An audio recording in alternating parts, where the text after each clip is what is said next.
Birimiz hepimiz, hepimiz birimiz için. Bu cümleyi duyduğunuzda aklınıza ne geliyor? Pelerinler, kılıç şakırtıları, sarsılmaz bir dostluk ve gözü pek kahramanlar, değil mi?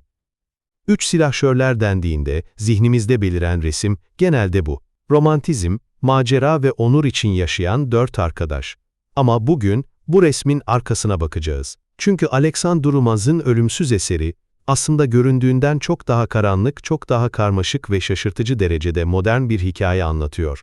Bu kitap, basit bir macera romanı olduğu için değil, bir macera romanı kisvesi altında 17. yüzyıl Fransa'sının ve belki de bizim modern dünyamızın acımasız güç dinamiklerini bir cerrah titizliğiyle teşhis ettiği için ölmeyi reddediyor. Bize sorduğu soru şu: etrafınızdaki her şey yozlaşmışken, en tepedeki güçler kendi kişisel hırsları için hayatınızla kumar oynarken ve her köşede bir ispiyon sizi dinlerken, insan nasıl onurlu kalır? Ya da daha doğrusu onur dediğimiz şey aslında nedir? Önce kısa bir parantez açalım. Üç Silahşörler 1844'te bir gazetede tefrika olarak, yani bölüm bölüm yayımlandı, tıpkı bugünün popüler dizileri gibi. Alexandre Dumas, okuyucuyu her bölümün sonunda merakta bırakıp ertesi gün gazeteyi tekrar almasını sağlamak zorundaydı. Bu yüzden hikaye bu kadar hareketli, bu kadar olay dolu. Ama Dumas yalnız değildi. Yanında genellikle adı pek anılmayan Auguste Maquet vardı. Maquet, tarihsel araştırmaları yapan, olay örgüsünü tasarlayan ve ilk taslakları yazan kişiydi. Dumas ise o taslakları alıp kendi edebi dehasıyla, diyaloglarla, o akıcı üslupla bugünkü bildiğimiz esere dönüştürüyordu. Yani bu bir ekip işiydi. Ve bu ekip, sadece okuyucuyu eğlendiren bir macera yazmakla kalmadı, aynı zamanda yaşadıkları dönemin ve güç mekanizmalarının röntgenini çekti. Kitabın bize söylediği ilk ve belki de en sarsıcı şey şu: onur, ahlaki bir erdem değildir, bir performans sanatıdır. 17. yüzyıl Paris'inde onur, ne kadar iyi bir insan olduğunuzla ilgili değil, size yapılan en ufak bir saygısızlığa, ne kadar şiddetli tepki verdiğinizle ölçülen bir şey. Taşra'dan gelen genç ve idealist D'Artagnan, babasının ona verdiği öğüt her şeyi özetliyor: hiçbir hakareti sineye çekme. Bu dünyada yükselmenin tek yolu bu. Onur, sürekli tetikte olmayı, en ufak bir bakışı, bir omuz darbesini, yanlış bir kelimeyi ölümcül bir düello sebebi saymayı gerektiren, son derece hassas bir para birimi. D'Artagnan Paris'e adım atar atmaz, bu acımasız gerçekle yüzleşir. Daha şehre girdiği ilk gün, alaycı bir yabancıyla, Rochefort kapışır, kılıcını kaybeder, yaralanır. Neden? Çünkü onuru lekelenmiştir. Hemen ardından, tesadüfen Athos, Porthos ve Aramis'e çarparak, her biriyle ayrı ayrı düello sözü verir. Bu durum, bugünün gözüyle bakıldığında absürt görünüyor. Ama o dünya için bu, normal, çünkü onur kim olduğunla değil, kim olduğunu nasıl gösterdiğinle ilgili. Porthos'un sadece önden görünen kısmı altın işlemeli olan kılıç kemeri gibi. Her şey bir gösteri. Önemli olan gerçek değil, algı. Bu sistemde hayatta kalmak, ahlaklı olmayı değil, bu tehlikeli sosyal tiyatroyu doğru oynamayı gerektiriyor. Bir hakarete pabuç bırakmamak, doğru olduğu için değil, zayıf görünmemek için zorunlu. Kitabın incelediği ikinci büyük fikir ise daha da rahatsız edici. Kişisel olan, politiktir. Ama lafın gelişi değil, kelimenin tam anlamıyla. Üç silahşörlerin dünyasında devlet meseleleri, uluslararası siyaset, savaşlar, tamamen kişisel hırsların, kıskançlıkların ve romantik takıntıların bir yan ürünüdür. Kral ve kardinal arasındaki iktidar mücadelesini düşünün. Bu, iki farklı devlet vizyonunun çarpışması değil, iki adamın egolarının savaşıdır. Ve bu savaş, sokaklarda onların muhafızları, yani silahşörler ve kardinalin adamları arasında kanlı kavgalarla yürütülür. Kral, düelloları yasaklayan bir ferman imzalar, ama kendi adamları kardinalin adamlarını dövdüğünde onlara gizlice para ve övgü verir. Çünkü bu, yasanın üstünlüğü meselesi değil, kimin daha güçlü olduğu meselesidir. Daha da ileri gidelim. Kitabın en büyük krizlerinden biri, Fransa ile İngiltere arasındaki savaş tehlikesidir.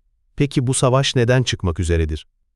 Jeopolitik bir anlaşmazlık yüzünden mi? Hayır. İngiltere'nin güçlü bakanı Buckingham Dükü, Fransa kraliçesi Anne umutsuzca aşıktır ve onu tekrar görebilmek için diplomatik bir bahane yaratmaya, yani bir savaş çıkarmaya hazırdır. Devletin kaderi, iki kişinin yasak aşkına ve birinin bu aşk uğruna ne kadar ileri gidebileceğine bağlıdır. Kraliçenin onuru, elmas uçlu kolyelerin kaybolmasıyla tehlikeye girer. Ve dört kahramanımız, bir ülkeyi kurtarmak için değil, bir kadının romantik sırrını korumak için hayatlarını tehlikeye atarlar. Dumas bize şunu gösterir: tarih kitaplarında okuduğunuz o büyük olayların arkasında, çoğu zaman küçük, insani hatta utanç verici zaaflar vardır. Güçlü insanların kişisel kaprisleri, sıradan insanların hayatını ve ölümünü belirler. Bu kadar güvensiz, her an her şeyin olabileceği bir dünyada devlet nasıl işler? İşte burada Dumas'ın dehası bir kez daha parlıyor. Bize neredeyse modern bir gözetim toplumunun haritasını çıkarıyor. Kardinal Richelieu, sadece kılıçlı muhafızları olan bir güç adamı değildir. O, bir istihbarat şefidir. Gücü, her şeyi bilmesinden ve herkesi kullanabilmesinden gelir.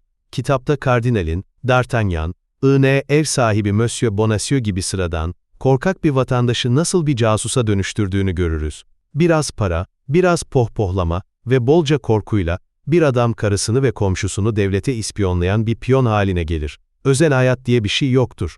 Fare kapanı adı verilen polis taktiğiyle, bir ev, içine giren herkesi yakalamak için bir tuzağa dönüştürülür.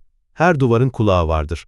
Bu totaliter kontrol mekanizmasının zirve noktası ise, kardinalin Milady'ye verdiği o meşhur carte blanche'tır. Üzerinde sadece bu belgenin hamiline, emrimle ve devletin iyiliği için yapılmıştır yazan boş bir kağıt.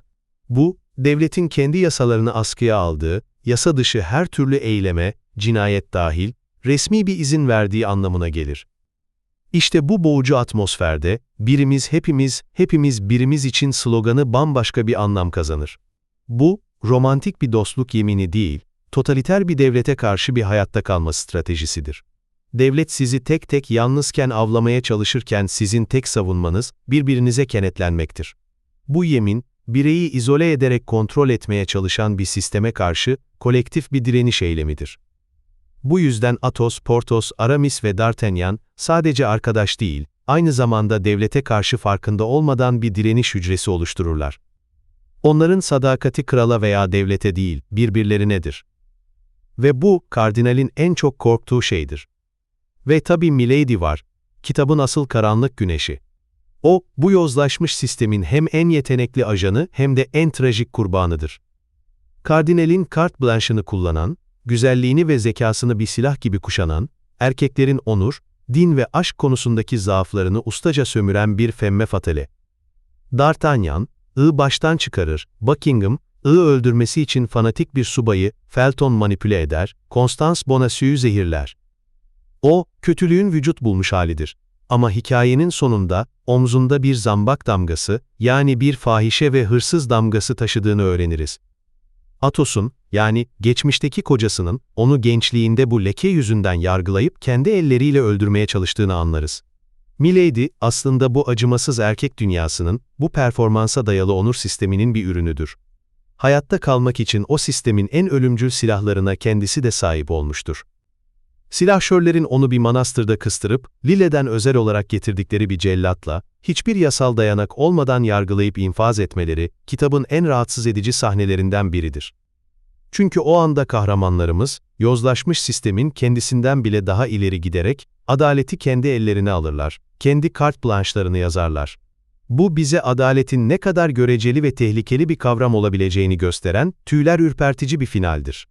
Peki, 1844'te yazılmış bu kılıçlı pelerinli macera romanı, neden bugün, şu anda bizim için hala bu kadar anlamlı? Neden ölmeyi reddediyor? Çünkü Dumas'ın anlattığı dünya, kostümler ve teknolojiler değişse de, şaşırtıcı derecede bizim dünyamıza benziyor. Onur'un bir performans sanatı olduğunu söylediğimizde, aklınıza sosyal medyada özenle yarattığımız kimlikler, linç kültürü ve itibarın saniyeler içinde nasıl kazanılıp kaybedildiği gelmiyor mu? Her an doğru pozu vermek, doğru şeyleri söylemek, yanlış bir şey söylediğimizde ise anında dışlanmak.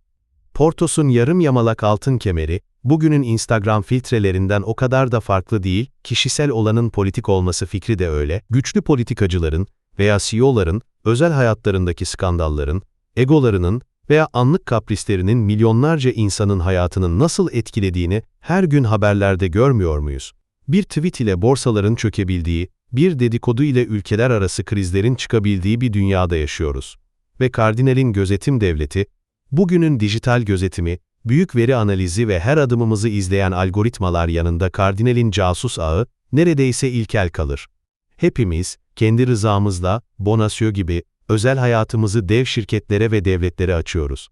İşte bu yüzden üç silahşörler, sadece bir kaçış edebiyatı değil. O, gücün doğası, bireyin devlet karşısındaki çaresizliği ve bu çaresizliğe karşı, tek panzehirin, yani sarsılmaz bir dayanışmanın, omuz omuza vermenin hikayesi. Bize, en karanlık zamanlarda bile insanın sığınabileceği son kalenin, bir başkasına duyduğu koşulsuz güven ve sadakat olduğunu hatırlatıyor. Bu kitap bize gösteriyor ki, pelerinler eskir, kılıçlar paslanır ama iktidar oyunları, insanın zaafları ve dostluğun hayatta kalma mücadelesindeki mutlak gerekliliği asla değişmez ve işte bu yüzden ölmeyi reddediyor.